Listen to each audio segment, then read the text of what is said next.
It is a pleasure for me to have from the island of Moloka'i the Helm family here, and I'd like to take this time to introduce to you George and Mae Helm.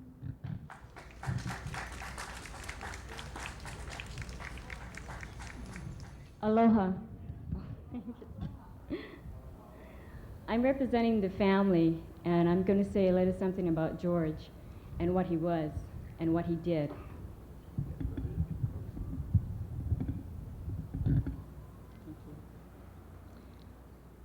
There is little about George that people knew and understood about his inspirations and his personal experiences.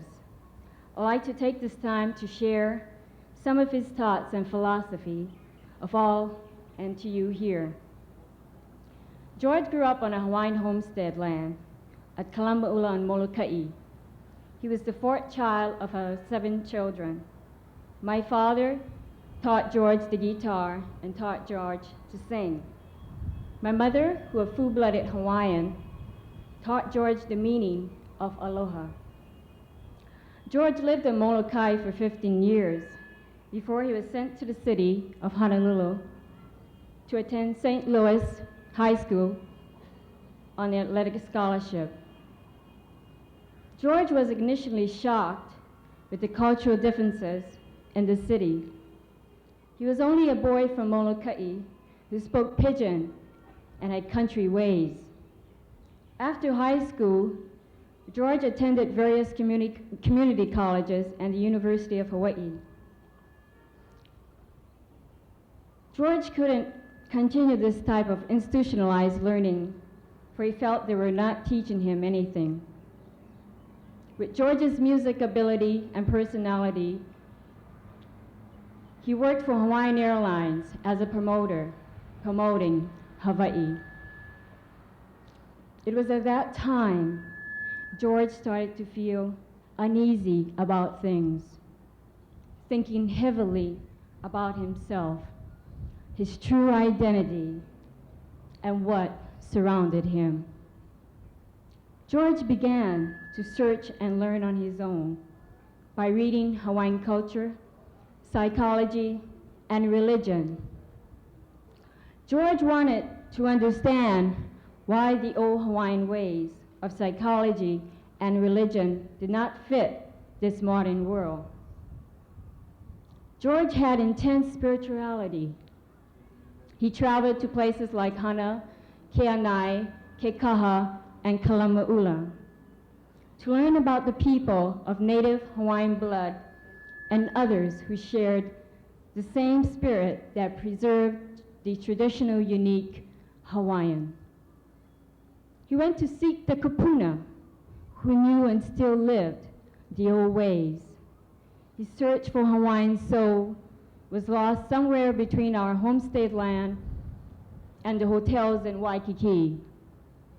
He began to research the real meaning, the spirit of the people, the culture behind the words of his music. But knowing the meaning was not enough for George. His thoughts, his values, and actions had to be. To think Hawaiian was not enough. He had a strong need to be Hawaiian. His emotional and sensitive existed in messages for the love of the people and the Hawaiian culture. George's music was not meant for the tourists in Waikiki, but it was meant for people who had an open and natural spirit of aloha. He wanted Hawaiians to return to their values and their land, and to be proud of being Hawaiian. He wanted to share his knowledge he gained from the kupuna. George was a very personal, deep gut level person who respected the human race and their emotions. A kind of aloha for mankind, the land, and its values. He was a warm, considerate, kind-hearted, loving, and caring human being. He was sincere about what he said, what he did, and why he did it. He wanted the Hawaiian people to come together who understood aloha Aina love for the land. George wanted to educate the public, the welfare of protection and conservation for the future generation, to people in Hawaii, the spiritual, historical, and cultural attitudes that modern man need to know.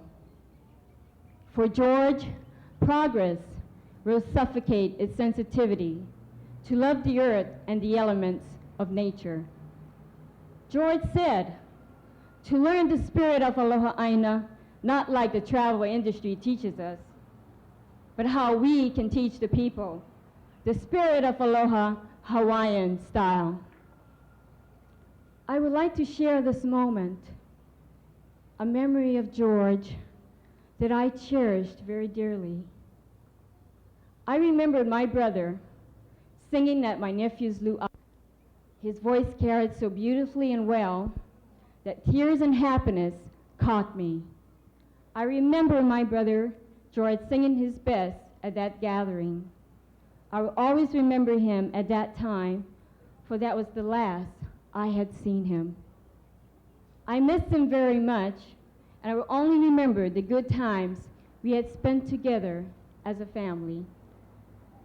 For George, the importance to Hawaii was the sacrifice he made to learn about his culture and to practice its values. For George, it is not enough to believe in Hawaiian ways, for the Hawaiian lifestyle is to be preserved for Aloha Aina must be practiced. For that of George, belief and practice became one. For my family, I would like to thank the Protect Kaho'olawe Ohana for all your time, love, and care for George and what he stood for. For today has been 5 years since he has left us. His spirits and thoughts will always remain with us.